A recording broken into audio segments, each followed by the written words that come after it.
kampus di mana kemarin kita Pak Bil?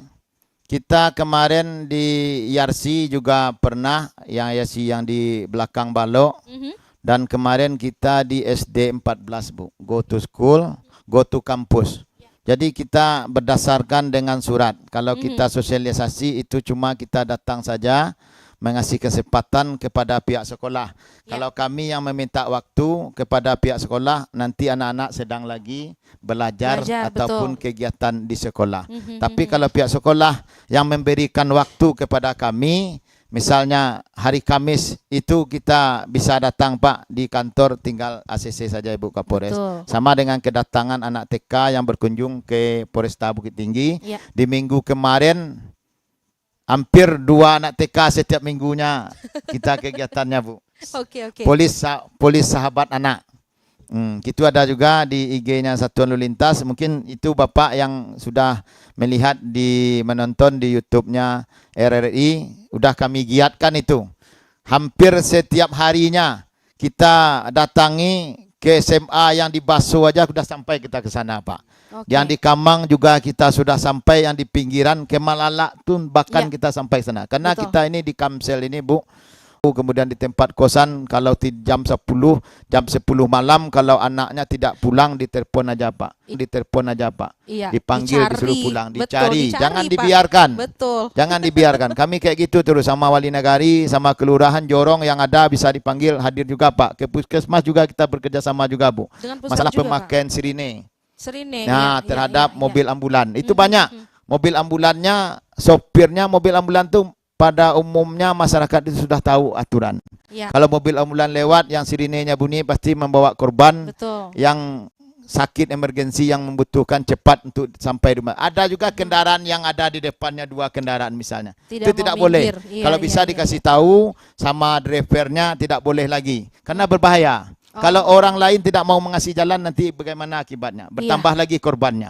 Nanti orang tahunya mobil ambulan yang belakang, yang 2 di depan ini yang meminta jalan ini, nak mau orang masih ditabraknya orang tuh. Nanti yang di depan ini yang ditabrak oleh ambulan lagi. Ambulan tuh tak bisa jalan sendiri kecuali petugas kepolisian yang mengawalnya. Misalnya ada petugas kepolisian di Padang Luar, dilihat arusnya padat, macet, kemudian ketemu mobil ambulan agak tersendat, langsung dipandu sama kendaraan ataupun mobil dinas. Diantar ke rumah sakit di mana tujuan rumah sakitnya. Luar biasa Pak. Sibuk banget Pak Sep ya. Itu sudah kita jalankan itu Bu. Semenjak kemarin hari Lebaran banyak itu yang dijemput ambulannya yang di batas-batas. Karena arusnya cukup padat, kita prioritaskan Bu. Mobil dia sebetulnya sudah bisa jalan sendiri kayak mobil pemadam kebakaran, ambulan, tapi petugas yang bisa membantu untuk melancarkan arus lintas. Bukan masyarakat. Bersinergi. Tidak perlu masyarakat itu membuka jalan pula yang di depan. Sudah kita tegur, nanti fatal bagi yang bersangkutan. Memang tujuannya baik. Cuman sudah ada aturannya yang mengatur. Betul. Baik. Oke, kembali nih ke Pak Zul nih Pak. Jadi kalau dari sekolah sendiri Pak, tadi kita sempat singgung juga tentang tawuran, kemudian juga balap liar. Nah, bagaimana perhatian dari sekolah terhadap siswa kita untuk tidak melakukan hal-hal ini Pak? Baik. Kita sudah membuat peraturan di Man 1 Kota Bukit Tinggi. Sebelum anak-anak ini mulai masuk atau belajar di kelas 1, kita sudah membuat peraturan. Dan peraturan itu ditandatangani dan diketahui oleh orang tua dari peserta didik kita di atas materai. Itu pertama. Itu sebagai rambu-rambu kita. Aturannya isinya apa aja Pak? Salah satunya tentu seperti tadi tidak melanggar seperti aturan lalu lintas dan aturan-aturan yang internal yang lainnya begitu. Itu dia. Nah, khususnya bagi anak-anak yang melanggar itu kita beri peringatan 1-2 kali. Nah, jika melanggar lagi itu akan kita berikan tindakan khusus kepada anak-anak yang seperti itu. Oke. Tapi kan kalau Man 1 ini salah satu yang terbaik juga di Kota Bukit Tinggi ya Pak ya. Jadi kayaknya mungkin dari para siswa-siswinya juga untuk melakukan pelanggaran seperti balap liar ataupun tawuran kayaknya nggak ada ya Pak ya. Sejauh ini ya Pak ya. Alhamdulillah sejauh ini tidak ada ya. Dari Pak Sep juga nggak ada ya Pak. Nggak ada, cuman adanya Bu. Anak-anak kita ini mohon izin juga Bapak sebagai pihak kepala sekolah. Kalau ada yang namanya di akhir sekolah mengumumkan kelulusan anak. Iya. Itu biasanya anak itu pulangnya larut malam, Bu. Betul. Melakukan kegiatan yang sangat mengganggu sekali kepada masyarakat dan pengguna jalan lain. Dia ngumpul-ngumpul. Kemarin kita sampai tengah malam, Bu, mengusirnya. Di Pak, simpang Surau Gadang ini nongkrong. Iya. Kemudian yang di SMA 3 sudah kita kasih tahu kepada pihak sekolah. Kepada anak-anak juga di jam Gadang sampai jam 10 di Ngarai. Di Ngarai sampai Ngarai malam, Siano. Pak. Kasihan kita orang tuanya. Seharusnya kalau lulus tuh ngapain bajunya dicoret-coret. Udah kasih tahu orang tua, alhamdulillah Ma, anak mama lulus. Tapi nilai belum tahu hasilnya bagaimana nantinya. Betul. Memuaskan atau tidak, penting lulus. Tapi tidak boleh yang namanya arak-arakan berkendara. Sangat mengganggu sekali kegiatan bagi pengguna jalan lain. Betul.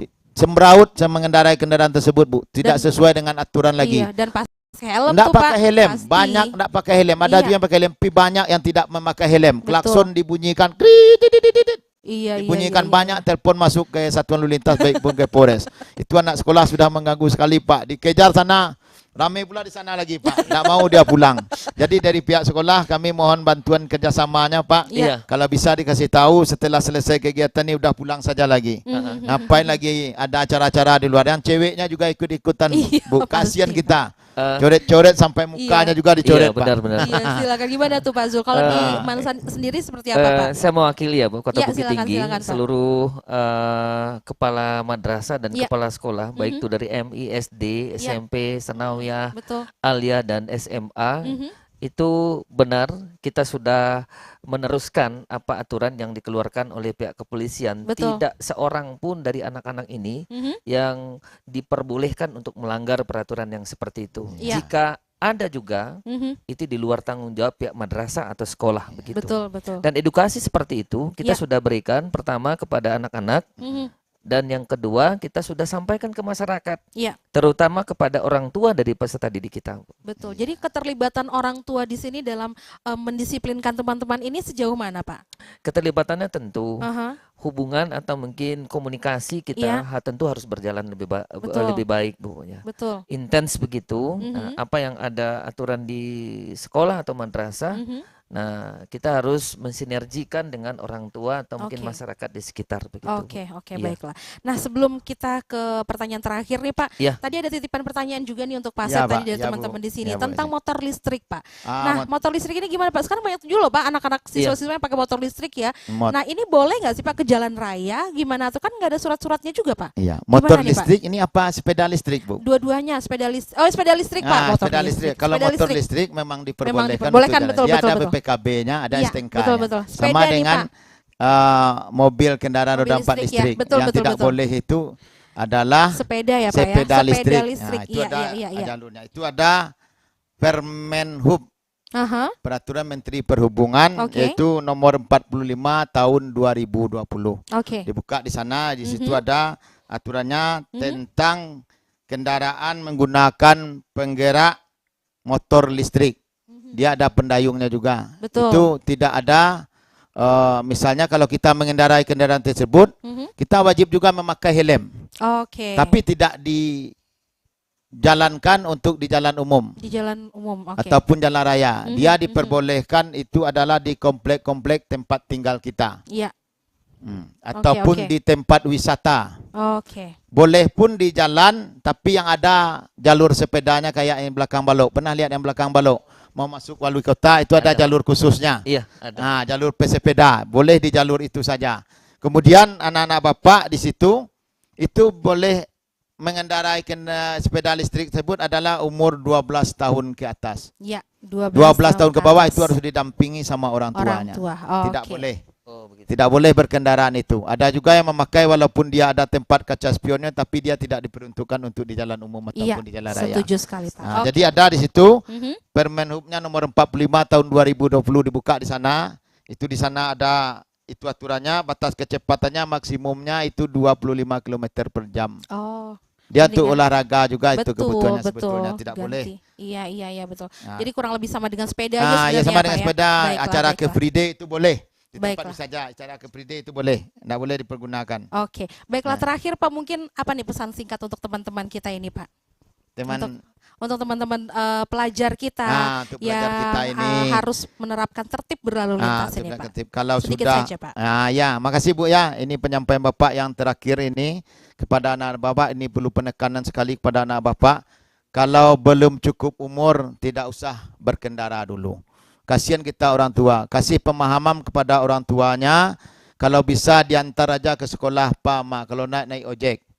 Biar aman kita ke sekolah. Jangan kita mencontoh, itu di sekolah itu kok bisa.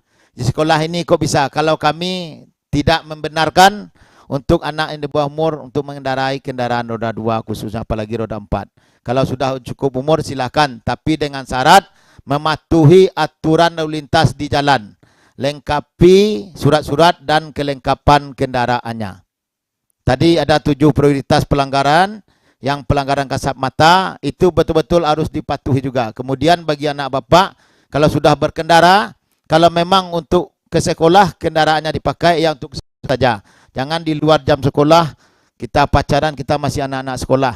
Jangan melihat apa yang namanya itu Bu, Matuari Tabandam ko Samset nama tu. Sunset, Pak, Samset. Ya, jadi sunset, melihat itu akhirnya kecelakaan juga. Iya, betul. Yang ada di Matur dulu kalau tidak salah Bu. Beramai-ramai ya, ke sana akhirnya Oke. bertabrakan. Baik. Dengan mobil E300 yang pembawa ikan. Meninggal juga. Aduh. Yang kemarin di SMP 1 yang meninggal di Panorama, Iya. yang tertinggal sama mobil E300, itu atletnya basket. Kemudian seminggu setelah itu kejadian pula di Pakan Kamis di Kamang, daerah Kamang kalau tidak salah. Kamang Hilir. Itu penghafal Al-Quran, Tafiz. Meninggal juga. Kasihan anak SMP. Iya, Walaupun betul. sudah bisa Pak, cuman bisanya membawa saja bagaimana keselamatan terhadap diri atau pengguna lindas Belum tidak paham tahu. ya, Pak, ya. Di Betul tikungan sekali. atau di mana tidak tahu. Baik. Akhirnya mengakibatkan meninggal. Kalau bisa tidak usah. Ya. Ini aturan yang mengatur. Betul. Ya, Baik, untuk anak-anak Bapak. bapak. Apalagi Oke. berboncengan lebih dari 1. Itu dia. Tidak memakai helm. Dan Mhm. juga tidak ada yang keluyuran di tengah malam. Iya. Baik itu di malam minggu. Lebih baik adakan acara sama teman-temannya di komplek tempat tinggal. Ataupun masak-masak ataupun kegiatan lain. Baik, setuju sekali Pak. Oke. Satu statement terakhir dari Pak Zulfadli nih. Untuk teman-teman kita nih, khususnya murid-murid tercinta nih Pak, silahkan Pak. Supaya menerapkan tertib berlalu lintas bukan hanya di sekolah tapi juga di luar. Oke, baik. Yang pertama, saya mengajak kepada seluruh pihak Pak. Iya. Orang tua, masyarakat, instansi pemerintah, lalu media sosial begitu. Untuk menjaga atau saling membangun peraturan yang ada tentang kedisiplinan peraturan lalu lintas ini. Itu pertama. Yang kedua, aturan bukan hanya untuk dipakai, akan tetapi jadikanlah tanggung jawab moral buat anak-anak kita begitu. Yang ketiga, ini yang lebih khusus. Secara komprehensif, aturan atau tata tertib lalu lintas itu hanya sebagian dari konsep atau satu kedisiplinan ilmu yang harus kalian terapkan. Yang perlu diingat adalah cita-cita kalian adalah untuk membangun bangsa dan negara ini. Belajar baik-baik, disiplinkan diri. Lalu lintas hanya sekian atau mungkin sepersekian atau salah satu dari sekian banyak peraturan yang harus kalian jalankan. Begitu. Baiklah, terima kasih banyak Bapak Zulfadli Alfa SP, Kepala Man 1 Bukit Tinggi dan juga Kasubnit Kamsel Polresta Bukit Tinggi, Aibtu Seprinaldo ZSH. Terima kasih banyak Bapak. Sama-sama, Bu. Terima kasih Terima juga kasih. untuk teman-teman semua sudah ikut bergabung bersama kami. Dan tentunya terima kasih untuk pendengar Pro 2 RRI Bukit Tinggi dan juga seluruh penonton YouTube RRI Bukit Tinggi. Jangan lupa ya, keselamatan kita adalah tanggung jawab kita. Jadi kita yang tahu nih, kita yang menjaga keselamatan itu untuk diri kita dan juga untuk orang-orang di sekitar kita. Terima kasih, sampai jumpa dalam dialog-dialog lainnya bersama kami RRI Bukit Tinggi. Selamat siang, Assalamualaikum warahmatullahi wabarakatuh. Pro 2, teman terbaik kamu.